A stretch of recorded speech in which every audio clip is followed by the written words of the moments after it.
Hey folks, welcome to the Marketeers. You might be a college graduate or you might be someone who's just dropped his job to pursue his passion. You've done everything. You got the right funding, you've developed a great product, and you think that this is the next big thing. But right after the launch, after 3 months, you're nowhere in the market. Why? Simply because you did not understand how to position and place your product in the market. I'm telling you how to present your product at the right time, at the right place, to the right crowd is most important. And to teach us that, today we have Ketan, who has worked with IBM and Google and currently working as a Chief Marketing Officer at Fielda.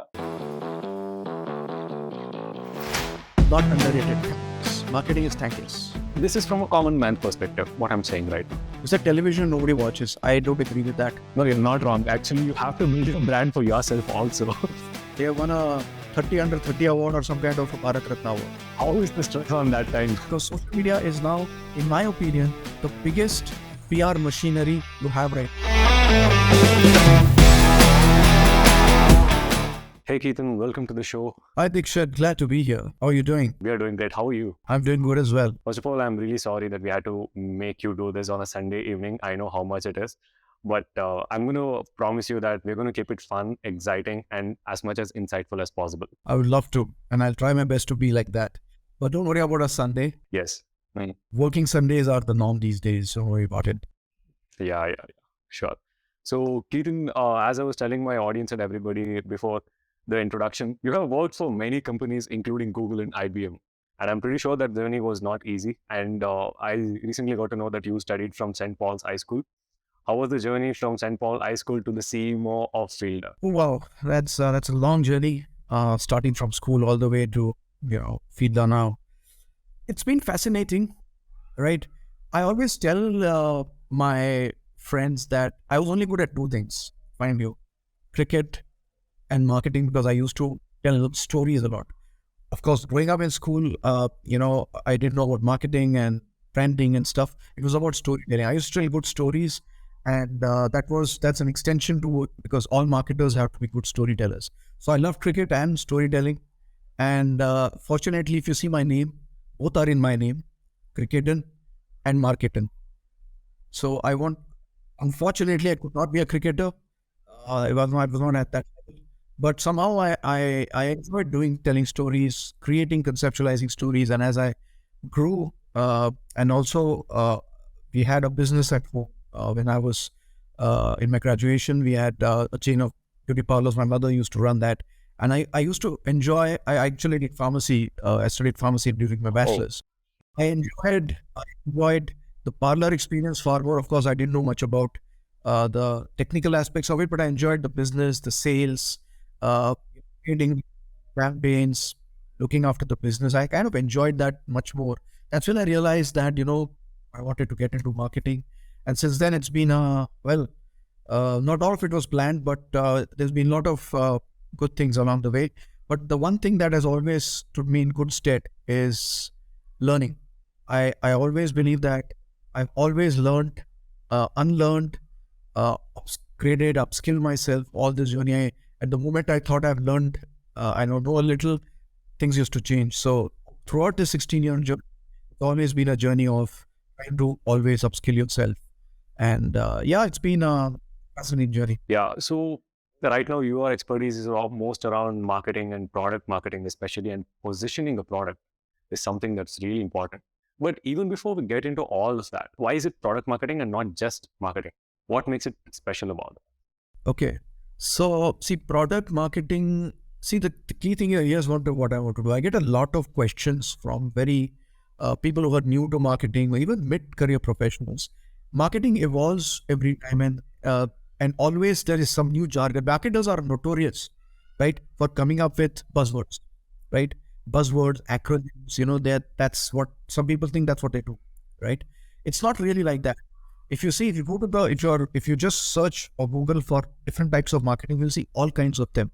You'll hear terms like digital marketing, which is pretty much the most popular form of marketing, the most popular channel for marketing.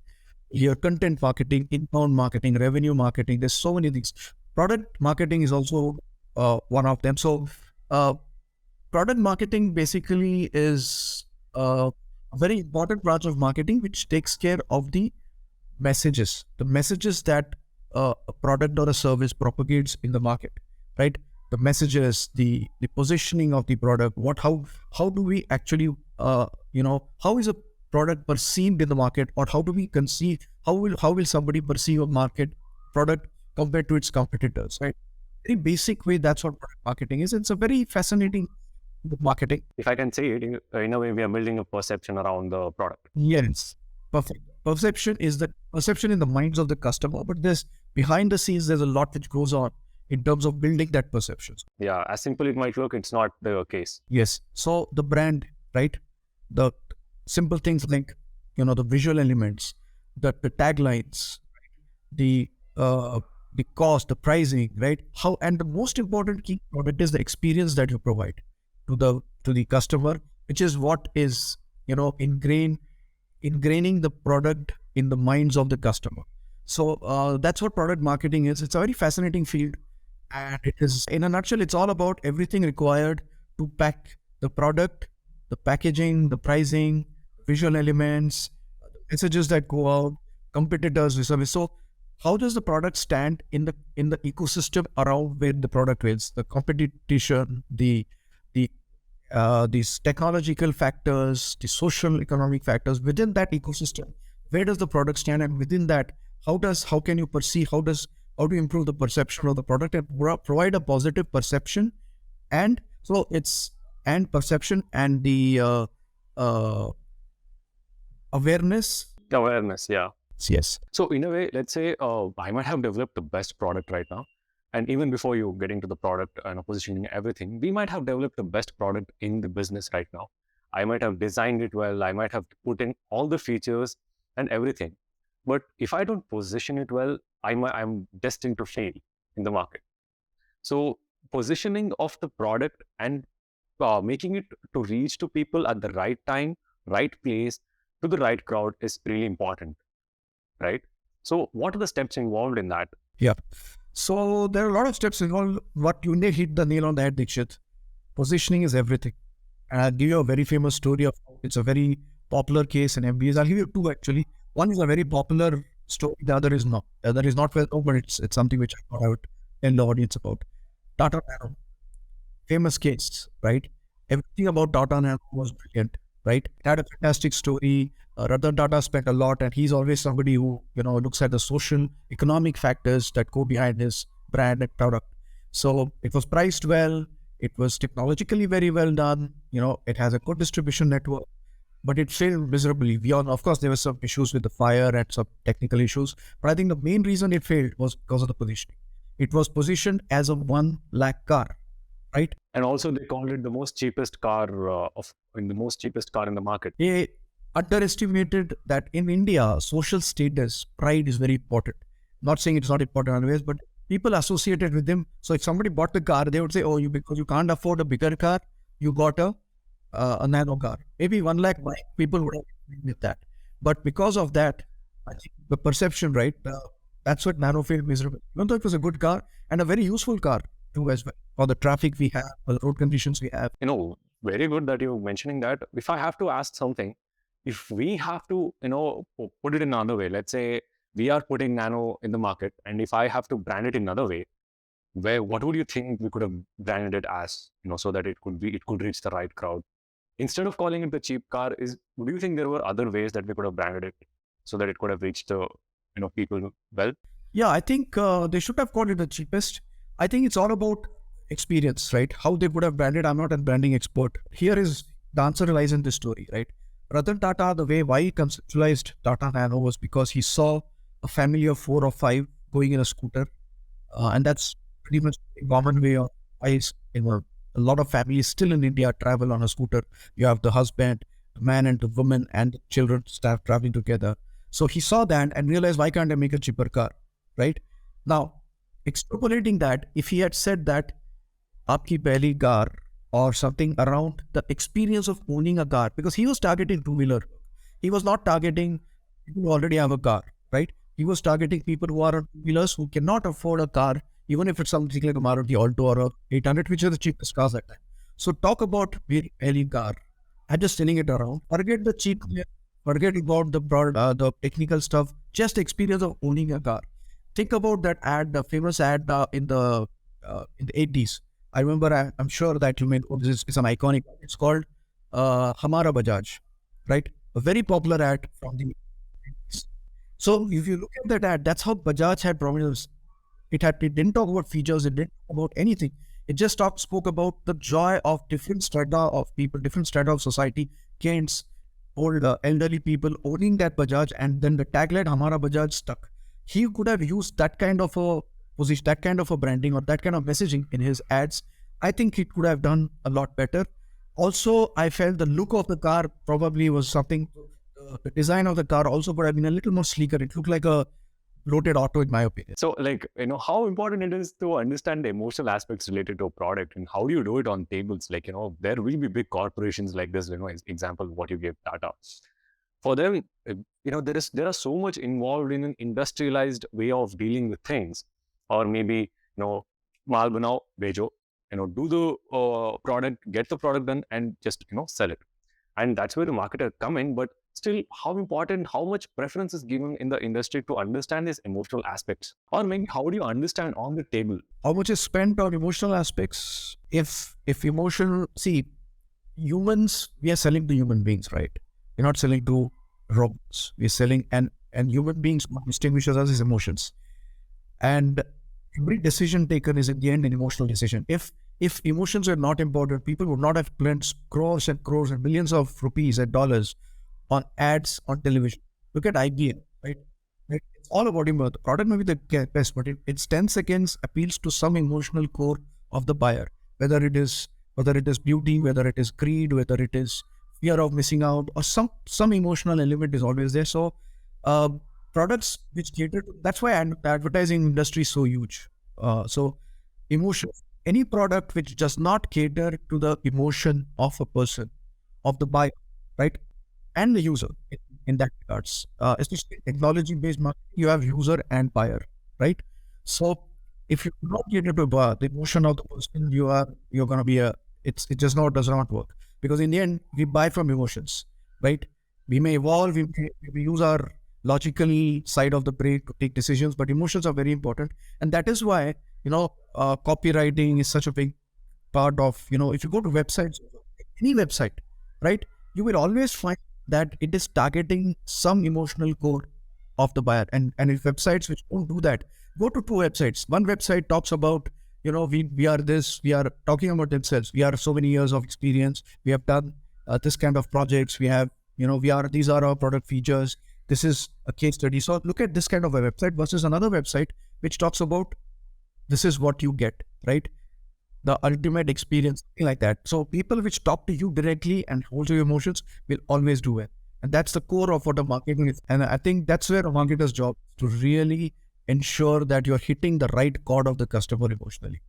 That's in essence the main job of a marketer. That's truly in essence. But sometimes, when we're doing this,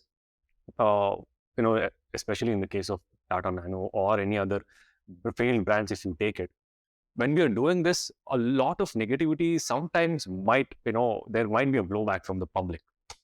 Maybe the way we advertise. Or I've seen one ad of Swiggy where Hrithik Roshan, was getting the delivery by Swiggy or some other, I don't know if I'm correct or not about the brand, but the delivery guy was supposed to deliver it to Hrithik Roshan's house. So, and obviously the delivery guy is a very big fan of Hrithik, sir. And he was like, sir, can I get a selfie? So he'll be like, okay, let me get the bill and something. And he'll go on. By the time he gets the bill, the delivery guy would have been gone because he was late for the other delivery. This was a marketing campaign. I don't think so, whether it's Swiggy or Zomato. Yeah. But that got a very big blowback for the company. And they had to take down the ads.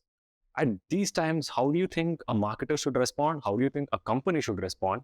Or how will these things matter to a product? Yeah, I mean, that's a good question. And it's very relevant to specifically in the world of the age of social media. And there is a way that you can go a little bit wrong, and that will give you a big blowback, especially at the time of social media. Yes, it does. I mean, there are so many cases. I can go on and on and on. You gave a very popular case. Zomato has been in the news recently for some really good. So see, the thing there is no right or wrong answer here.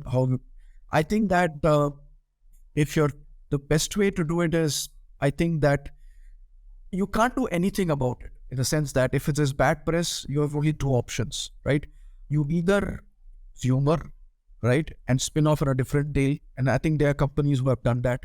Take cred for instance. A lot of cred's ads are, I like cred. At times they disrupt also. Sometimes they're not everything is safe with them, right? It's not, they don't do anything for the status quo. They are always willing to experiment it, they, and now their ads. So at times, they get a lot of pushback. So whether it is insurance, whether it is your, a lot of the companies on social media today, but pushback will always be there. Bad press will always be there. But either apologize and say that, be sorry for it, and that's why you need a community manager, right? See, as far as social media and bad press is concerned, see, what the problem happens when you think social media is to be given, is something which you give it to an intern to do it.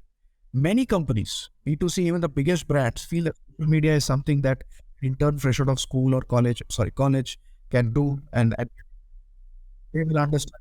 They're savvy, they're tech savvy, they know internet, they know the good language, they know the lingo, everything. So it's supposed to be a cool thing. But that's the worst thing. Trust me. If you are a brand, your CEO should be on social media. Your CEO should be there. He's the one who should come up with that. He or she may not be active on social media, but it starts right there, because social media is now, in my opinion, the biggest PR machinery you have right.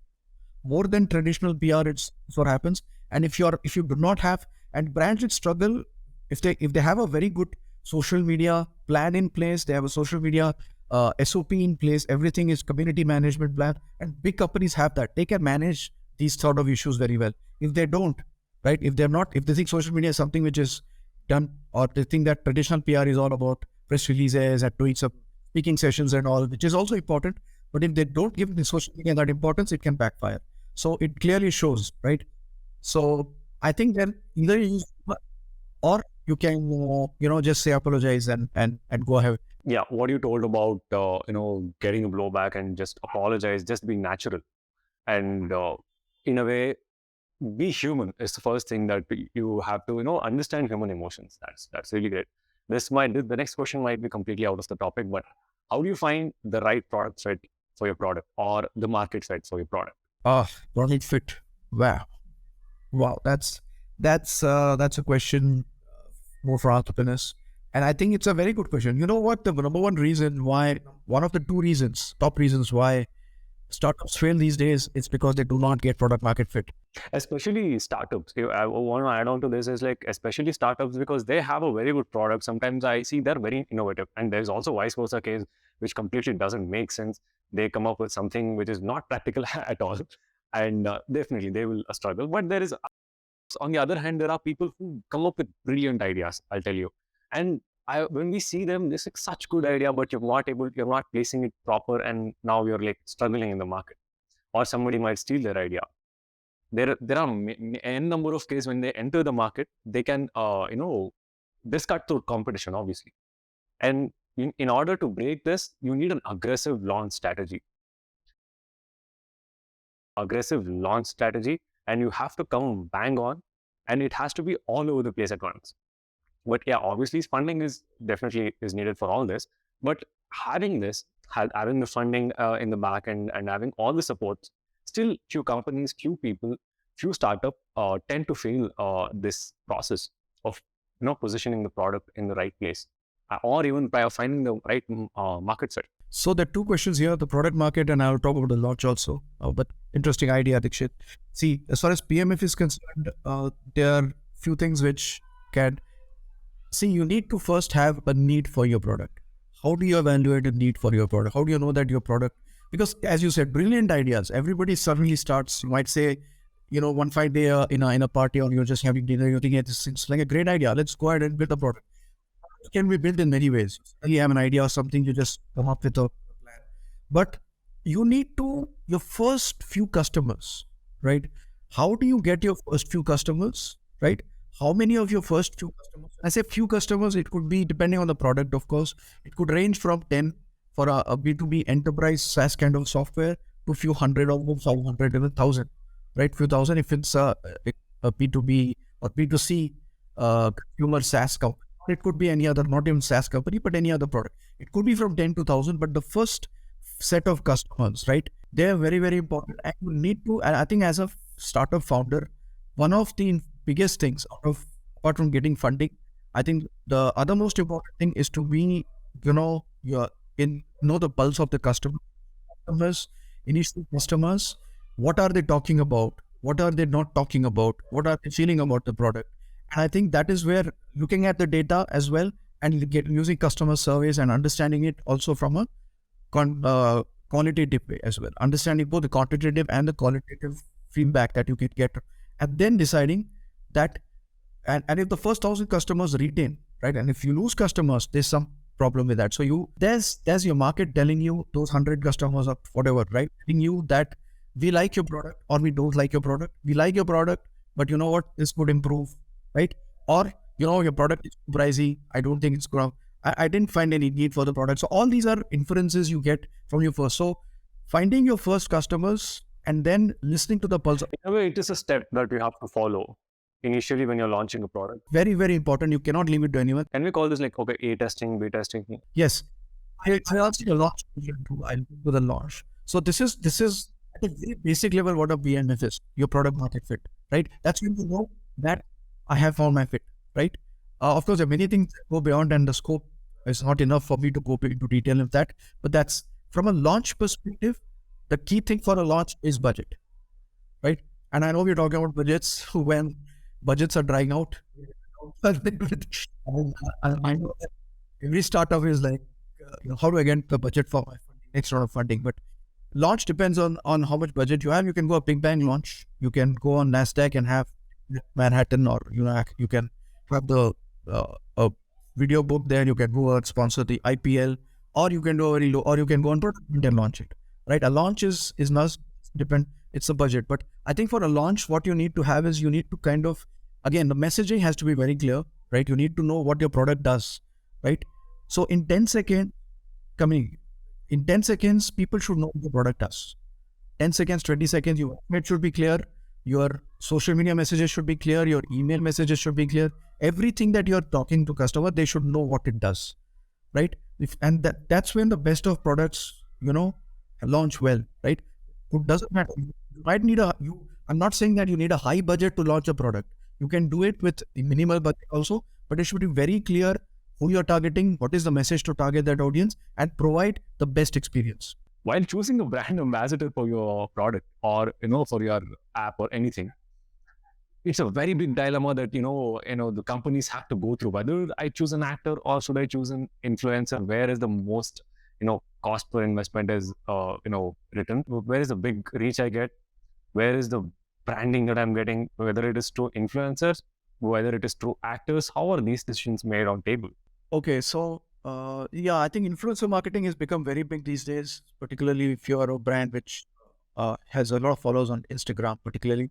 First of all, which is more expensive? Whether it is going for an actor and telling that, I need you to do an ad for me like this and this, or is it coming to an influencer and telling him that, or maybe getting 10 influencers at a time and telling them to make it viral, which is less cost effective or expensive? So actors are also influencers, right? The influencer came about because of followers, right? So you can measure the influence of somebody on Instagram or Twitter because of the followers they have. But actors are also influencers, and they've been there right from the beginning, right? So actors obviously are more expensive. It depends, right? If you can't afford a Shah Rukh Khan, not everybody can afford a Shah Rukh or a Amir Khan. But smaller actors, TV actors, web series actors, they are obviously going to be more expensive because they are on mass media, right? They are on television. They are everywhere. An influencer, Instagram influencer, if you take out his or her influencer, mostly her Instagram followers, the influence is gone. Actor still has influence, right? So actors, to answer your question directly, actors are obviously going, or even sports stars, right? Are much, much more. You need a lot of money to afford it. So here is the thumb rule for a influencer on Instagram, generally, right? If you have 100K followers, right? You need to have at least 50 to 100K followers for you to at least call yourself an influencer. At least 100K, and I'm not talking about 1 million, 2 million. Of course, they are a lot of followers, and they are high influencers. But they definitely, see, it depends on See, if I'm a female influencer on Instagram, obviously brands like fashion, makeup, photography, they will obviously sign up for me. If I'm an influencer who is talking about, say, finance, right? A lot of influencers these days, Akshay Srivastava, YouTube, you have a lot of people that follow them. Yeah. Ankur Warinku is there. Yeah, so many people. So these guys also have good following, but they talk about more educational stuff, informational stuff. And then for them, if you see their followers, any Ankur Warinku video, you will see maybe it might have Upstocks or Ind Money and some of these finance sites, fintech companies follow them. In a way, you choose the kind of influencing they're doing for their followers, and you associate along with it. Yes, it depends on your product. Who's your audience?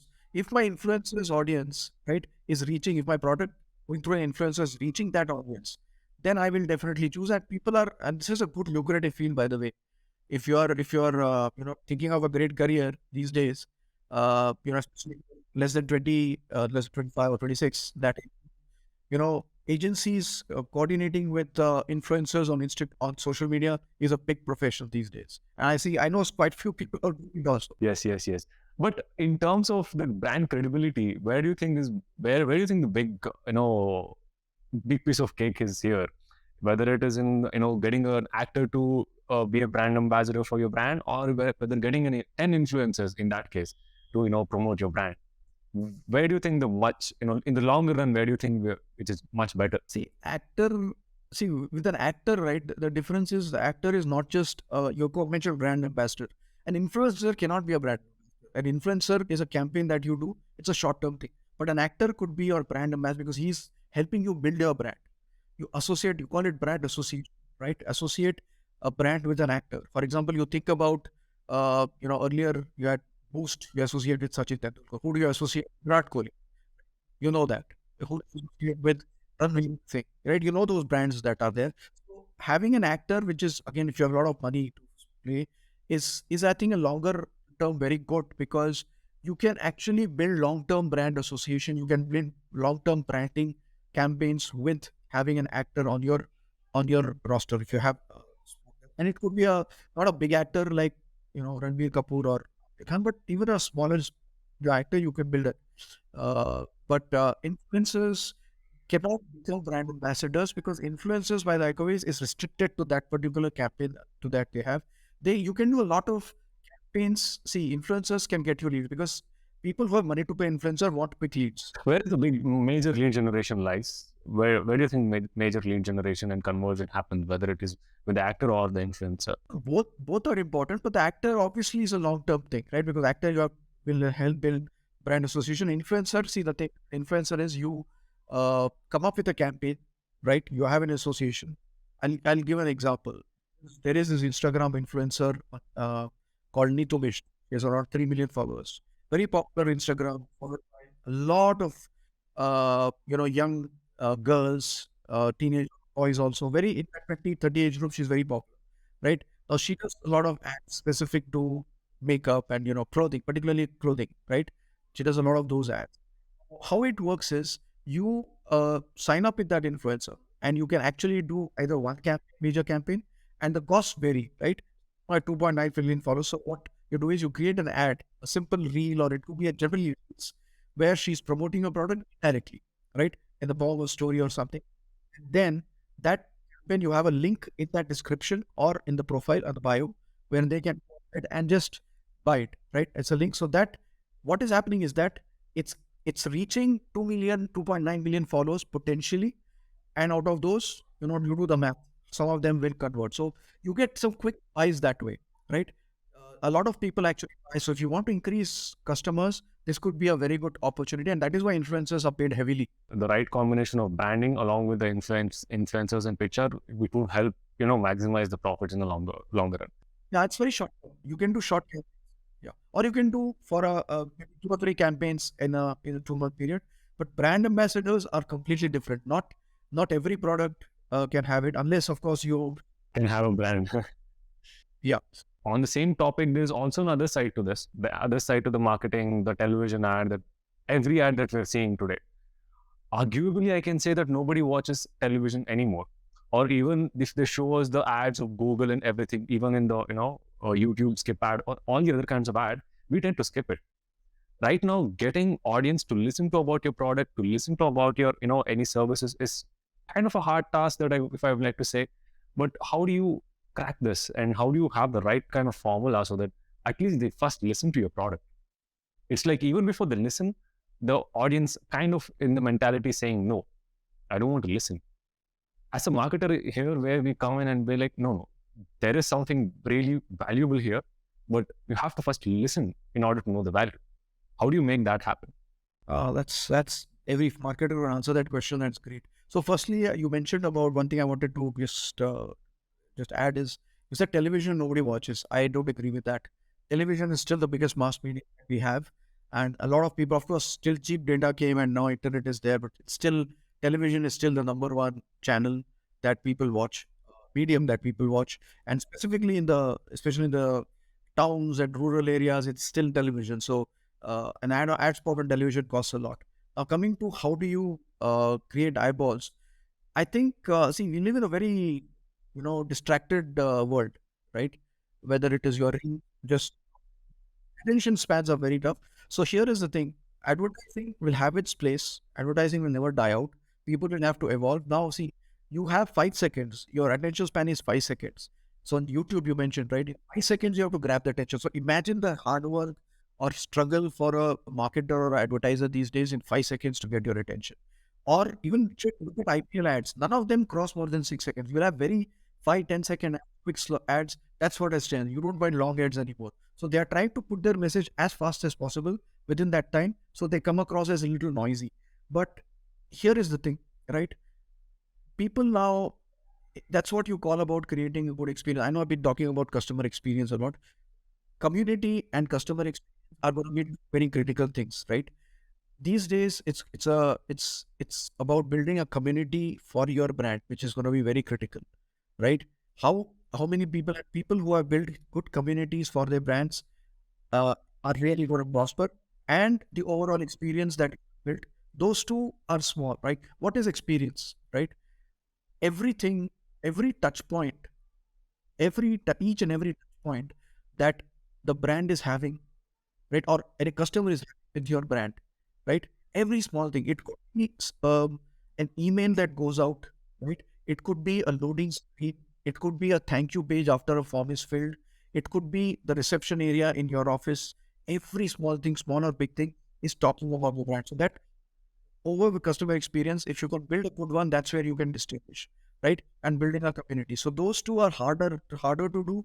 You don't see immediate kind of Long process. but brands who do that can absolutely prosper.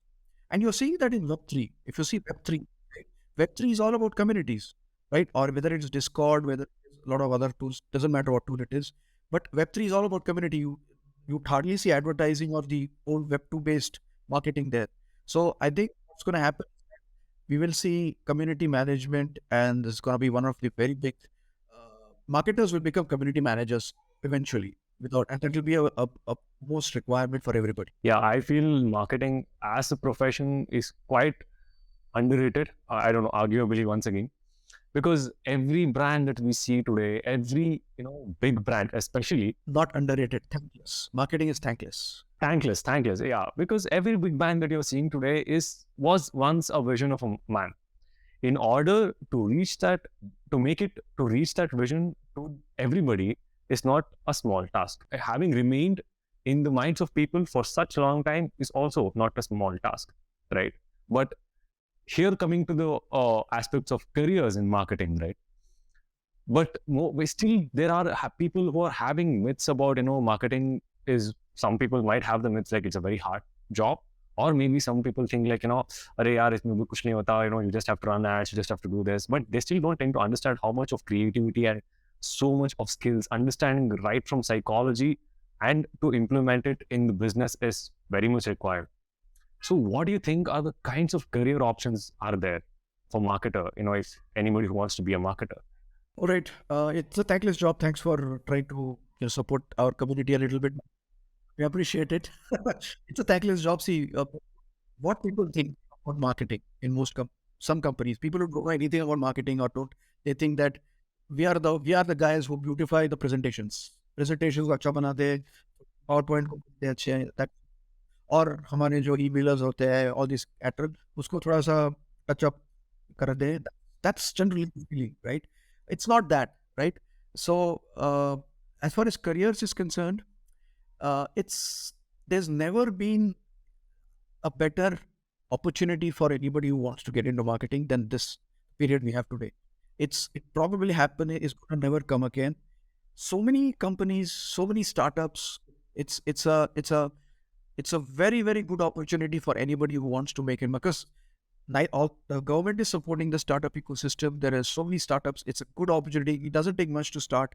The technology is now become big with data now. Technology is cheaper. Anybody, we have access to the best of resources, the best of know-how and everything, technology. So marketers in demand. More startups. India will be in eventually the number one startup ecosystem in the world, and we are heading there. Just the size of our population makes that happen. So many opportunities are there. And to answer your question in 5 minutes, say there are a lot of career opportunities. I spoke about community just now, community management. That's a good career option. I think also as we move along in future, there will be many more branches in marketing. There is neuro marketing is something that is opening up. I learned about that 2 weeks ago. There is obviously now. But neuro marketing is higher in neuro marketing. I'll tell you. So here, let me answer this since you asked this. So there are 5 key career choices for a marketer. If you really want to be a marketer, 5, which are what one of these 5, right? Depends on the background and all that. So first is I mentioned about product marketing, right? When I say product marketing, if you are somebody who can write great messages, who understands, and product marketers generally need a little bit of an MBA background, who understand, they can research very well, right? They are analytical in their thinking, right? Such people can become, because you need to research a competitor, you need to research a new market, you need to understand and analyze the pricing, right? You need to understand how messaging works. How do you come up with that message? You need to enable your sales, right? You are the person responsible for consistency in messaging, best messaging, right messaging across all channels. Sales should talk the same language. Your website should talk the same language, same message. So product marketing is a very lucrative area. And if I were to give it, I come from that background and I've kind of transitioned to that background. Product marketing is something which we talk about AI replacing it and all that. This is a thing which will still have to do. So product, that's one thing. The second is something which everybody knows these days is digital marketing, right? Digital is all about using the right tools, right? It's all about technology in the end. It's using the right tools to solve a problem, whether it is acquire customers, retain customers. Some people also call it growth hacking or growth marketing. It's in some a little bit of, so the thing with growth marketing is it looks at the entire funnel that is there. Okay. Digital marketing uses digital channels. A lot of it overlaps. I mean, people will, if you ask anybody to hire HR, they will not even know what is it. This marketing. One the third area which I think is going to be big is uh, content marketing. Content marketing, copywriting. A great writer, right, is critical. And although AI might to make, they say AI might make copywriters redundant. I don't think so. I think copywriters need that. So writing email messages, writing long copy, content marketing, not just that, using content to create ads or media, YouTube videos, anybody who can adapt to the new media, right, and create great content creators, what you call. So content creators plus content marketers, anybody who can work with teams to create great content will always be responsible. The fourth is more analytical. It's about people who are data crunchers, who like the numbers, who like uh, people who can look at web analytics, look at product analytics, and come up Excel jockeys, right? That's a very big, because marketing is all about data. Digital marketing is all about data, and not everybody gets that. So these are the jockeys. They can run experiments on a website. They know they're always testing. You mentioned about testing, so they are these analytical gurus. Are these the people who handle campaigns and run campaigns? No, they're not doing campaigns. These are see, like I said, although I'm segmenting it into these 4 areas, but what happens is there are people who can do all of it. There are people who can do two or three of these. So there is no saying that only one person has to do it. But generally, careers will align in those. I'm talking about competence. Last part is campaigns, right? When I say you mentioned campaigns, anybody can handle big campaigns. And okay, let me take a step back. These are people who and I'm putting B2B and B2C together because I come from a B2B world, and sometimes B2B has certain different attributes like corporate marketing, field marketing, which is really different. I don't want to confuse you guys with that. But these are campaign managers. They manage campaigns for you, whether it is ad campaigns, performance ads, performance or paid ads, or whether it is emails, whether it is mobile campaigns, mobile advertising, whether it is event campaigns. So anybody, these guys are responsible, and they sometimes overlap with the digital guys also. But these guys are your specialists, people who can run, responsible for, they call lead gen, or some call demand generation also. So multiple terminology, but by and large, it kind of falls in. So these are four or five very distinct areas under which you can make a career today. Each of these, so whether you're analytical, you can go to web analytics. If you're a great content creator, you have content for you. If you're very good in analytical, also understand research oriented, go for product. If you know tools very well and understand digital channels very well, do digital marketing. Your is all about leads, and you can manage, work with numbers, and responsible for conversions and leads. You can go to lead gen, demand gen, or Yeah. Also on the same page as we are on career right now, a lot of people have been in this industry for like 5 years, 10 years, 15 years, most of the times. And some of their complaint is they're still stagnant where they are and there's no growth in their career. There are also some kind of people who are like facing these issues. What would you like to tell them or suggest them in order to, come out of this? okay. See, if they're stagnant, there could be a variety of reasons, right? It's hard to give a direct answer why somebody is stagnant. So first thing I told you, the beginning, you asked me the question about, uh, you know, uh, what is upskilling, right? I mentioned about upskilling when I was talking about my journey. First question. So so upskilling is important if you have not upskilled yourself. And upskilling is not just going to LinkedIn or YouTube or learning the course for the heck of it. I think you should understand where you stand and what kind of courses, where do you want to go. That is important. Most people don't see, most people just jump to another because they think they'll get a higher salary, which is not wrong from their part. But if it's only salary that you're interested in, and you go to the next, you keep like a rolling stone, you go to the next, you will reach stagnancy someday because somewhere down the line you didn't know what where you ending up with. So understand where you're going and how you could get there and what you need to upskill yourself. So for example, stagnant would mean, I'll give an example because stagnant is a very broad word. Stagnant could be that they want to probably get into a manager position, right? They have been doing, or let me put it this way, they are in one branch of marketing. Let's say they've been in digital and they want to get into product marketing, right? Because they feel that that's where they want to grow. Or it could be the other way around. Maybe they have been analytical, they want to get into copy, right? How do you get there? So uh, understand the requirement, talk to people who have done that in that role, and learn and find a mentor. Mentor is very important. Find a mentor and then upskill yourself accordingly. One thing. Second thing is, it, we fail to understand the importance of networking in getting a job or getting higher in life, especially if you reach a certain level in life. Uh, it all comes down to who you know. It's not what you know. It's just who you know, and that is very important. So most people I've seen who are stagnant in their careers are people who have not made that connections or networks outside of it. Please do that. That will definitely open up more doors for you apart from knowledge. And the third thing I would suggest is, I think, find the side career also. I think these days people talk about side hustle, passive income, side income. Everybody's, and I think the COVID pandemic, accelerated some of that.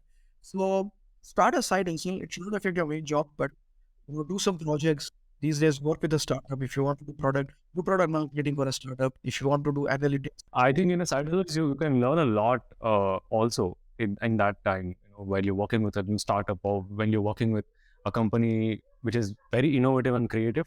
I think there are a lot of opportunities to learn as a marketer. Is a lot of challenges will be there, and when you're facing them, I think you learn a lot. yeah, but that comes to the last point I made. Learn, of course. You have to show your progress. You have to show and talk about marketing is all about, see, if you're building a brand for yourself, your company, sorry, your product, right? You're marketing your product, you talk storytelling. No, you're not wrong. Actually, you have to build your brand for yourself also. Yes.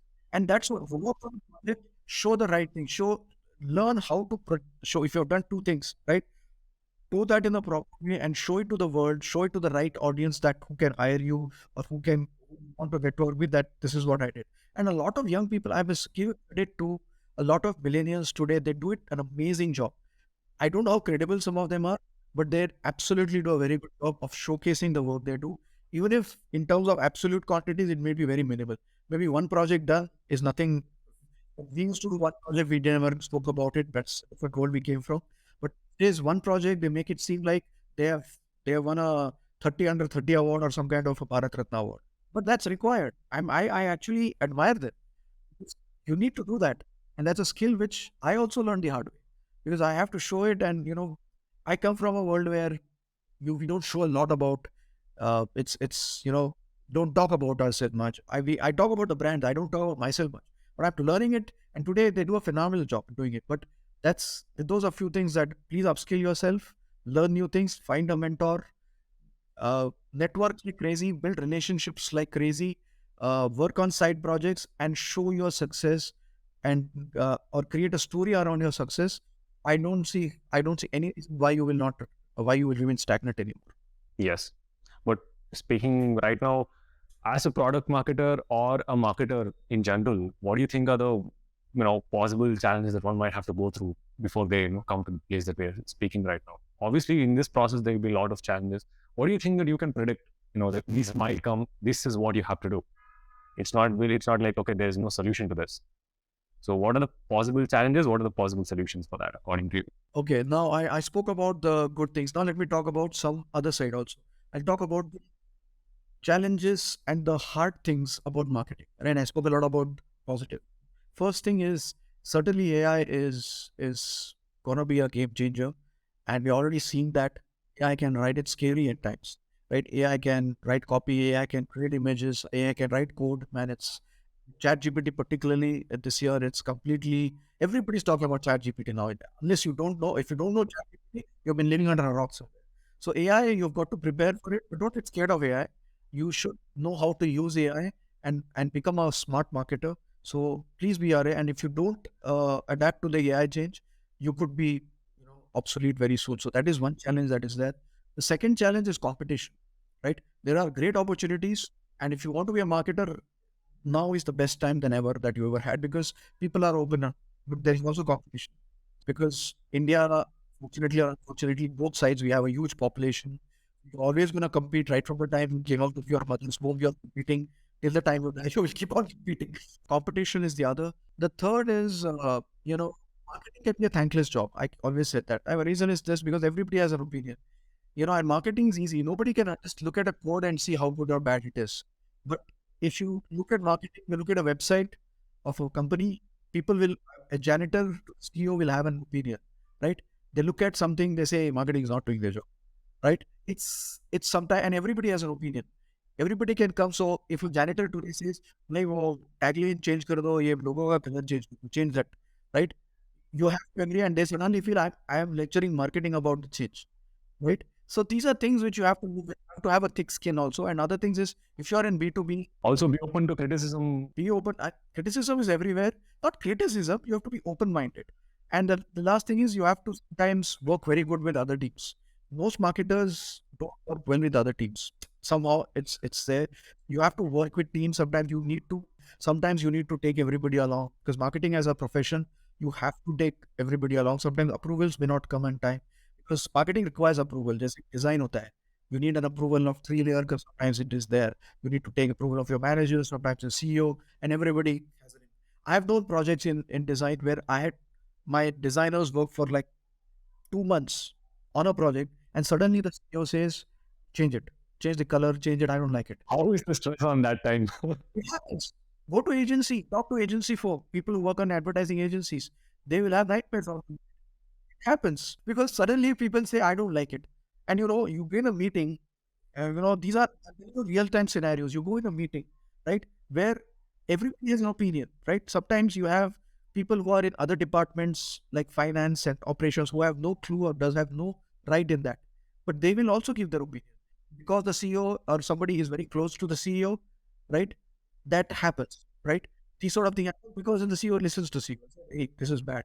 So these are scenarios will happen in marketing. You have to be, and these are what will decide how you success, how you manage people, how you manage the people around. That's a very critical skill that you need to learn. And also, I have a tip of freelancers, right? Freelancing is a good career these days. People are doing freelancing. It's always there. You can work on that, but you will never grow as a freelancer because to grow in your career, you need to work. That's very critical skill you have, and if you do not work with people positively, you will not go as a freelancer also. Yeah, so that's those are a few things that you need to. So these are, uh, I'm telling you the from my 16 years experience in this, uh, you know, the both sides of. I wanted to show both sides. I don't want to put the rosy picture. At the same time, I don't want to say it's always bad. It's So basically, you have worked with Google for 2 years. How was the experience of working in Google for 2 years and being an insider? How do you think they approach to their strategies and marketing? I'm glad you asked that. See, I worked for Google way long back. It was when Google just started its office in India and Hyderabad. It was really too long. I think it's 2006 to 8 period I worked. So for what all I must have, what I'm about to tell, some of it may not be even relevant anymore because it was a long time back. One thing is the hiring is tough. They hire, uh, it's not easy. And I'm talking from a non-marketing position. Tech, if you're hiring, going as an engineer, joining as an engineer, certainly you should talk to an engineer about. And there are a lot of other sources where you can go about doing that. It was tough, right? And I'll tell you the experience with an interview, right? They were initially there were some few rounds of tests, and then they had an interview where somebody from a not so I was being interviewed by a manager, some other manager, departmental manager, and somebody shadowing that person. So there was an observer. So the way they take interviews itself is so different. And I remember on one day I had 3 rounds of interviews, right? All different people. And they could have a trainer take my interview. Somebody was shadowing. So they have like 6 different people who have an opinion on me, 6 different perspectives, six. So think about it. They had 3 hours. So morning, evening, and afternoon. I had 1 hour of interviews with 2 sets of people. One was talking, the other was not talking at all. They used to shadow the interviewer and make notes, right? So that is what I learned. And when I was in the later part, I also knew why they did that. So their interviews are tough, right? They're not just they're looking at you holistically. What Google in those days had to do was they were not really concerned about your marks and all. They were important, but they needed one quality of yours which had made you a success in life. Something in you that has, it could be anything. They're not looking for uh, you know, super talented or as high scores and all, but something that has made you a success and what is your striking point, right? And the different perspectives are taken.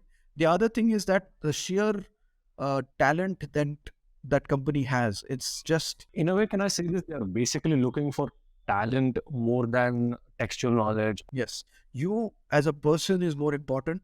It's holistically they are looking at you and evaluating you, and they take their own sweet time to evaluate. Other thing about joining is you learn so much from people, man.